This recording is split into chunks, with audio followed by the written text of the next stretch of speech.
Hello everyone, welcome to GS of civil services classes YouTube channel. मेरा नाम अंजलि है। आज की वीडियो में हम देखेंगे डीआई डेटा इंटरप्रिटेशन।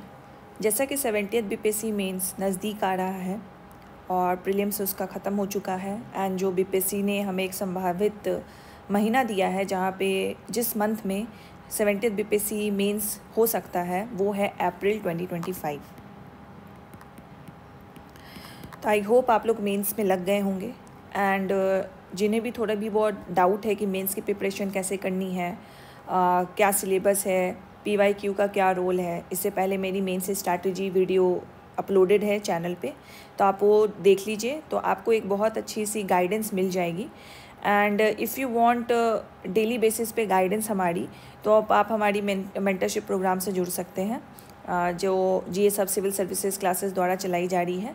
तो सर के नंबर पे कांटेक्ट कर लीजिए and he will enrol into it. और इस वाले वीडियो में हम देखेंगे डेटा इंटरप्रिटेशन। आपको पता होगा कि 70th बीपीएससी मेंस या जो बीपीएससी की मेंस होती हैं उसमें 3 पेपर होते हैं, GS paper 1, 2 and essay, and 2 qualifying होती है जिसमें एक हिंदी क्वालिफाइंग है और एक ऑप्शनल क्वालिफाइंग है आपका। जीएस पेपर 1 की अगर हम बात करें तो इसमें जो एक थर्ड सेक्शन होता है वो डीआई का सेक्शन होता है और ये डीआई का सेक्शन 72 मार्क्स का होता है।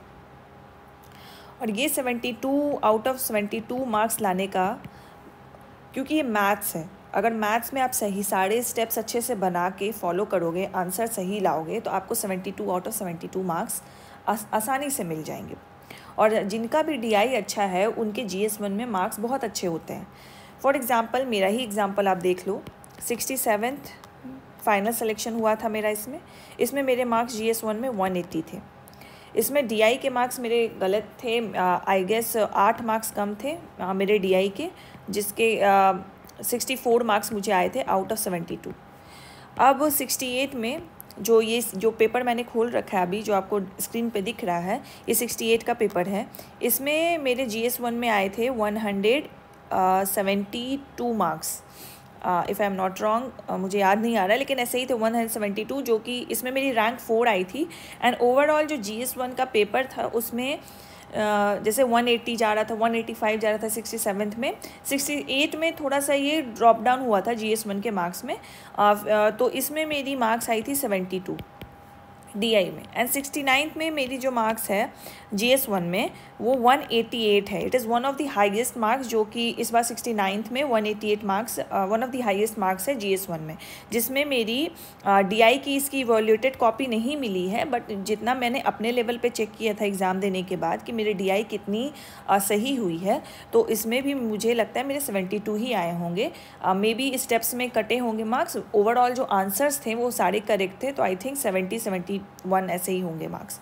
तो आप देख सकते हो कि डीआई स्ट्रॉन्ग रहने से आपके जीएस1 के मार्क्स कितने बूम कर सकते हैं, और जिससे आपकी सिलेक्शन की चांसेस तो बढ़ेगी और साथ में रैंक अच्छे आने की भी चांसेस बढ़ेगी, और जो आपको मन है, जिस पोस्ट में आपको जाने का मन है, उसको मिलने की प्रोबेबिलिटी भी इंक्रीज़ हो जाएगी। तो आज के हम वीडियो में यही देखेंगे कि डीआई को कैसे टैकल करें।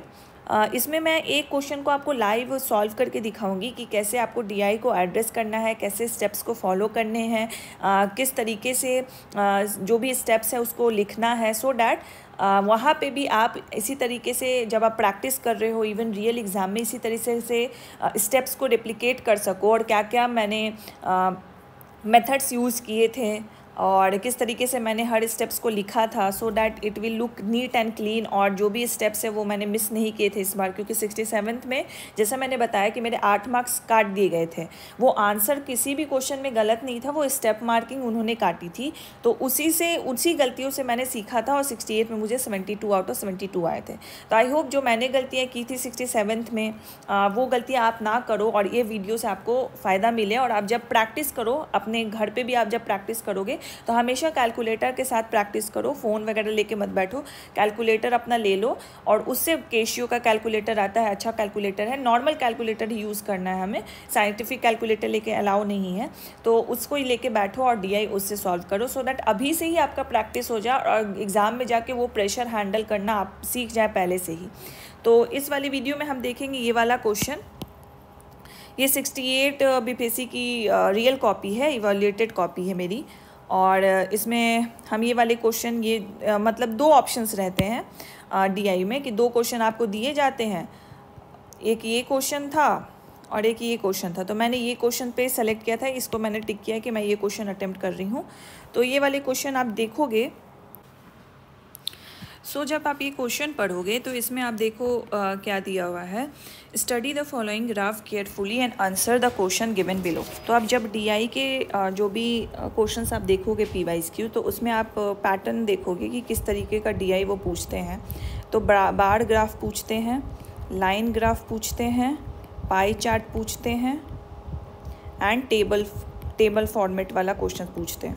तो जब ये इसमें देखो, ये वाला जो ग्राफ है ये लाइन ग्राफ है, इसको लाइन ग्राफ की कैटेगरी में है। और जैसे ही आप क्वेश्चन जब आप प्रैक्टिस करके जाते हो तो यू नो द ड्रिल कि किस तरीके के क्वेश्चन आएंगे और कैसे ही क्योंकि ये सारे जो भी पैटर्न जिस बेसिस पे डीआई पूछा जा रहा है ये कहीं ना कहीं PYQs में पूछ रखा है। तो यहाँ पर आप जब देखोगे कि ये प्रॉफिट परसेंटेज वाला क्वेश्चन है जिसमें प्रॉफिट लॉस और इनकम और एक्सपेंडिचर से हमें डील करना है। तो जैसे ही आप ये देखोगे तो यहाँ पर क्या दिया हुआ है कि प्रॉफिट परसेंटेज पर ईयर कितना रहा है for the company ABC and DEF। तो सबसे पहले क्योंकि ये जब हम पिक्चर देख रहे हैं तो हमें बार बार ये देखना होगा कि ये वाली जो पिन पॉइंट है ये 70% प्रॉफिट है किसके लिए, ABC के लिए, किस ईयर में, 2005 में। तो जब हम इसके क्वेश्चंस को सॉल्व करेंगे तो हमें ये बार बार ये देखना होगा और बार बार हमें निकालना होगा कि कौन सी कंपनी के लिए किस ईयर में क्या प्रॉफिट था। तो कहीं ना कहीं इसमें मिस्टेक्स हो सकती है। तो सबसे बेटर तरीका ये होता है कि जैसे ही लाइन ग्राफ हो, बार ग्राफ हो, इवन पाई चार्ट हो, आप उसको टेबल फॉर्म में कन्वर्ट कर लें, सारे डेटा को टेबल फॉर्म में लिखें और उसी टेबल को बार बार आप बाकी सारे क्वेश्चंस को भी बनाने के लिए उसी टेबल को यूज़ करें। अब इस ग्राफ को देखने की हमें ज़रूरत नहीं पड़ेगी। इस वाले क्वेश्चन में तो हमें फॉर्मूला भी प्रोवाइड कर दिया गया है कि प्रॉफिट का परसेंटेज कैसे निकलता है। तो income minus expenditure divided by expenditure in 200, उससे प्रॉफिट का परसेंटेज निकल जाएगा। अब हम डायरेक्ट क्वेश्चंस पे आते हैं। तो सबसे पहला क्वेश्चन आप यहाँ पे देखो क्या है। हर डीआई का जो क्वेश्चन होता है उसमें 5 शॉर्ट क्वेश्चंस होते हैं, उसी को हमें बनाना होता है। तो आप यहाँ पे मार्किंग देखो, 36 मार्क्स का एक डीआई का क्वेश्चन होता है, 2 क्वेश्चंस आपको बनाने होते हैं, इसीलिए 72 मार्क्स हो जाता है। तो let the income in 2005 of company ABC and DEF was in ratio 3:4। What was the ratio of expenditure of the company ABC and DEF इन 2005। मतलब इनकम हमें पता है जिसका रेशियो क्या है 3:4, हमें एक्सपेंडिचर का रेशियो बताना है। तो अब देखो टेबल लाइन ग्राफ से हमें क्या मिल गया, प्रॉफिट मिल गया इनका, और जो रेशियो है इनकम का रेशियो दिया हुआ है 3:4, हमें एक्सपेंडिचर का रेशियो बताना है। तो 3 वेरिएबल में 2 वेरिएबल का हमें कुछ ना कुछ रिलेशन मिल गया, वैल्यूज़ मिल गई हमें, थर्ड वाले वैल्यू का रिलेशन बताना है, रेशियो बताना है। तो ये आराम से बन जाएगा। तो सबसे पहले जो मैंने बताया कि लाइन ग्राफ हो, पाई ग्राफ हो या बार ग्राफ हो, उसको टेबल फॉर्मेट में हमें कर लेना है। तो प्रॉफिट परसेंटेज का मैंने टेबल बना लिया। टेबल में मैं क्या किया, 2 कंपनीज़ का ईयर वाइज जो भी प्रॉफिट परसेंटेज है उसको यहाँ पे मेंशन कर लिया। अब ये 2005 की बात कर रहे हैं कि 2005 में जो इनकम है वो रेशियो क्या है 3:4 पे है। तो लेट हमने डिसाइड कर लिया कि ABC की जो इनकम है वो X है और DEF की इनकम है वो Y है। तो जो क्वेश्चन के अकॉर्डिंग है कि X डिवाइडेड बाई Y 3/4 दिया हुआ है। अब प्रॉफिट ऑफ ABC, अब 2005 में जो प्रॉफिट है ABC का वो कितना है, तो यहाँ से आप देखो आसानी से आपको पता चल गया। अब वहाँ पे हम बार बार लाइन ग्राफ देखते तो गलती होने की चांसेस बढ़ जाती है। तो इसीलिए हम यहाँ पे 2-3 मिनट दे के अच्छे से टेबल फॉर्म में बना लेंगे, 1-2 बार चेक कर लेंगे कि हमने कोई वैल्यूज़ गलत तो नहीं ली है। तो अब ABC का प्रॉफिट देखो 70 है, प्रॉफिट ऑफ DEF 55 है। तो जो फॉर्मूला है हमारा I minus E divided by E into 100, ठीक है। तो इससे हम E निकाल लेंगे, प्रॉफिट से E की वैल्यू निकाल लेंगे जो कि इनकम के टर्म में आएगी। अब इनकम का तो हमारे पास रेशियो है ही। तो देखो यहाँ पे जैसे ही मैंने निकाला कि एक्सपेंडिचर ऑफ ABC क्या रहा, तो एक्सपेंडिचर जैसे यहाँ की इनकम है 70%, तो 70/100। अब इसका इनकम हमने ले रखा था कि X है, तो हमने x डाल दिया, और इसका जो एक्सपेंडिचर है वो EX हमने ले लिया, तो EX हो गया। अब हम EX की वैल्यू को x के टर्म में निकालेंगे, जो कि 100 डिवाइडेड बाई 170 इंटू x हो गया। तो ये आप शॉर्टकट में भी निकाल सकते थे, बट मैंने पूरा स्टेप फॉलो किया था, क्योंकि 67th में मैंने ये एक्सपीरियंस कर रखा है कि स्टेप मिस करने से मेरे 8 मार्क्स कम हुए थे, तो इसीलिए मैंने इसको प्रॉपर स्टेप्स फॉलो करके बनाया था, और ये मैंने पहले से ही प्रैक्टिस किया था, इसलिए मुझे वहाँ टाइम नहीं लगा, क्योंकि DI 2 क्वेश्चन DI को बनाने में मुझे हार्डली 35 to 40 मिनट्स लगते थे, बाकी सारा टाइम मेरे GS के लिए रह जाता था।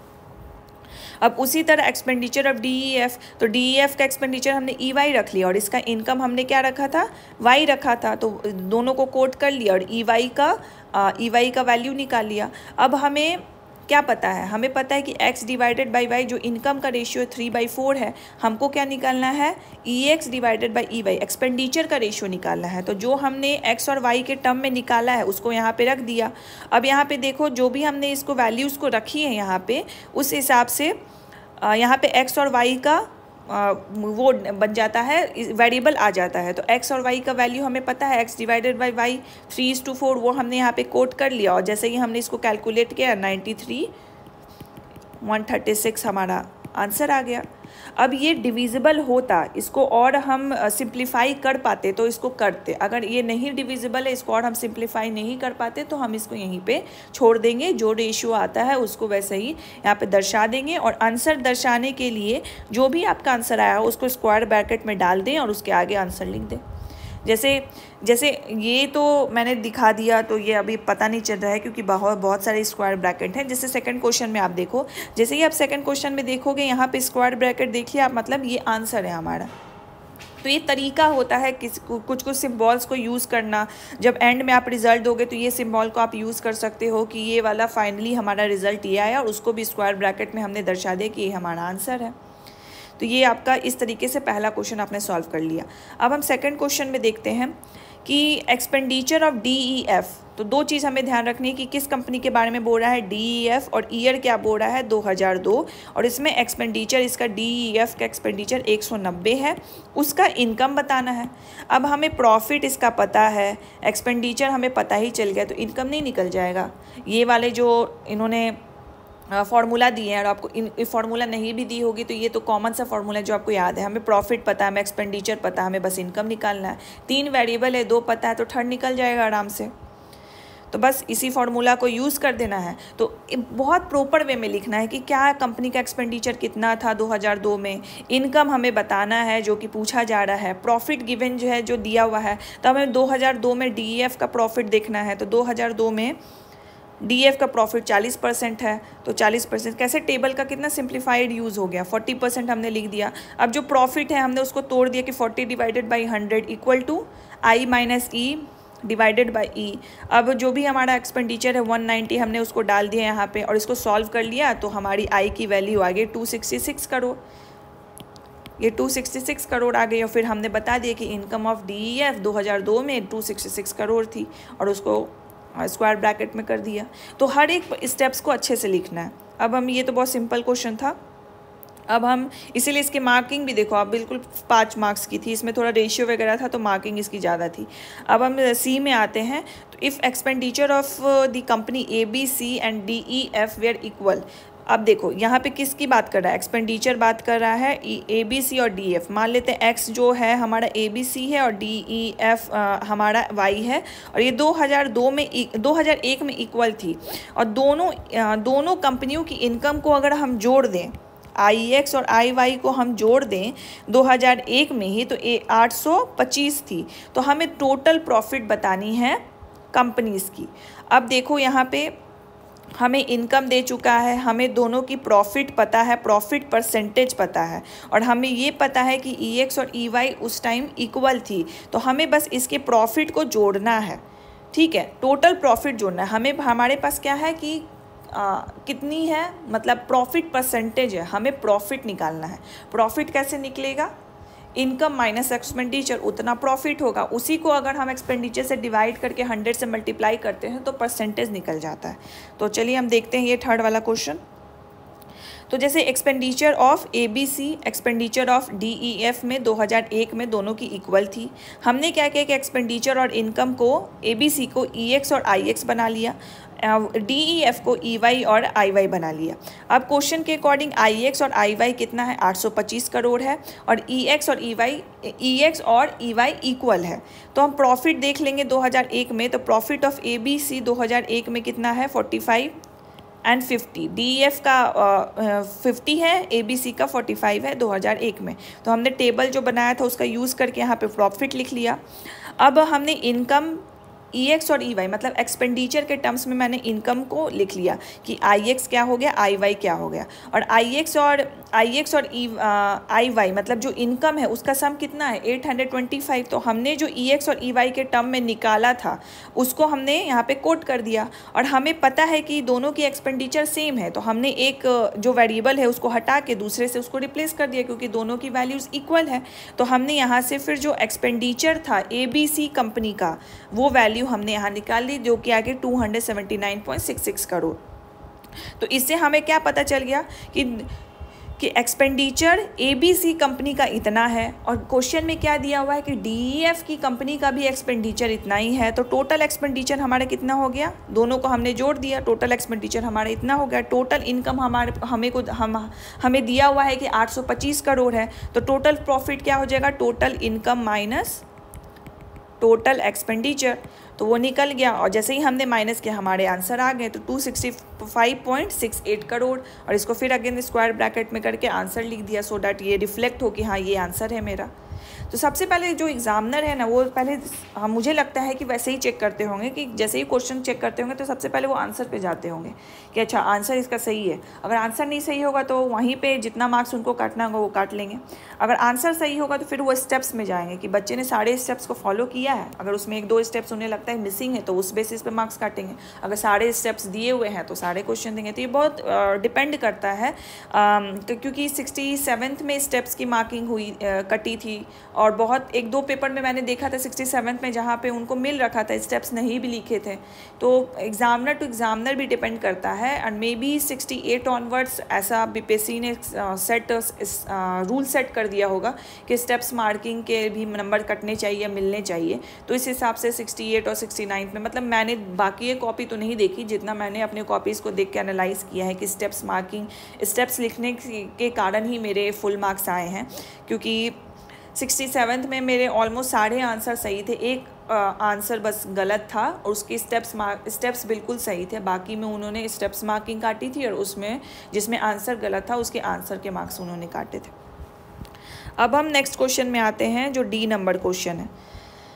Income of a company ABC is 2004 was 750, what was the expenditure in 2004। Again ये बहुत इजी है। 2004 में इनकम क्या है ABC कंपनी का, 2004 में आप देखो 55% है, तो 55% हमारा है, और हमें क्या दिया, इनकम दिया है तो 750 minus expenditure divided by expenditure. अब इसको हम सॉल्व करेंगे तो की वैल्यू नहीं निकल जाएगी। अगेन दम B वाले जैसा है, उसमें इनकम पूछा गया था, इसमें एक्सपेंडिचर पूछा गया है, तो D भी बहुत ईजी है। अब नेक्स्ट क्वेश्चन में आते हैं कि income of the both the countries were equal in 2003, find the ratio of expenditure of the. तो अगेन यहाँ पे इनकम को इक्वल बना दिया है और बोल रहा है कि एक्सपेंडिचर बताओ हमको, उसका रेशियो बताओ 2003 में। तो 2003 का डेटा उठा लेते हैं।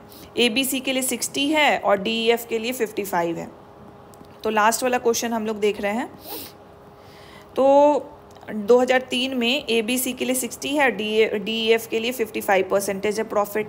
अभी यहाँ पे इनकम देखो 2003 में दोनों का इक्वल है, तो हम EX निकाल लेंगे। अब दोनों का इक्वल है तो हमने X ही रख लिया कि दोनों का जो इनकम है 2003 में X था, तो उससे हम एक्सपेंडिचर निकाल लेंगे तो वो भी X के टर्म में ही निकलेगा, और उससे हम एक्सपेंडिचर निकालेंगे DEF के लिए तो वो भी X के ही टर्म में निकलेगा। और हमें रेशियो निकालना है तो हम एक्सपेंडिचर ऑफ ABC और एक्सपेंडिचर ऑफ DEF को डिवाइड कर देंगे। X कट गया, वैल्यूज़ कट गई, और हमारे पास आ गया 31:32।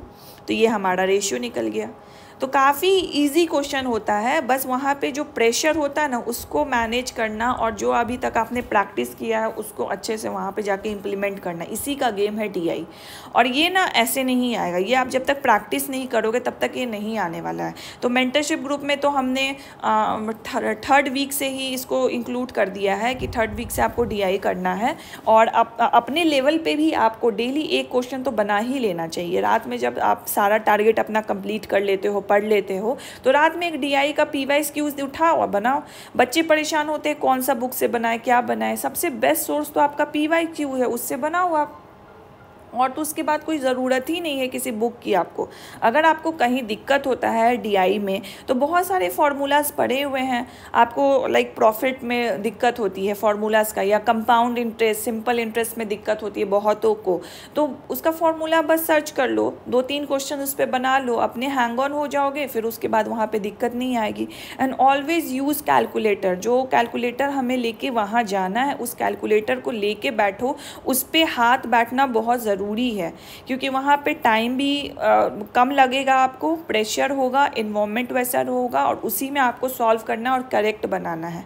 तो इसका तैयारी पहले से ही अच्छे से घर पे प्रैक्टिस करके जाओ, सो दैट वहाँ पे गलतियाँ ना हो और आप 72 आउट ऑफ 72 लाओ और one of the highest score लाओ GS1 में।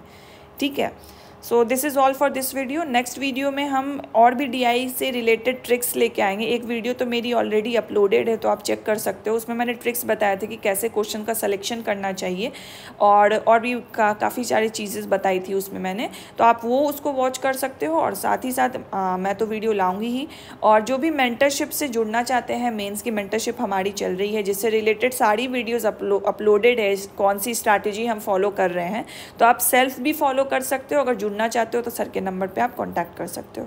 So this is all for this video. Thank you so much for watching.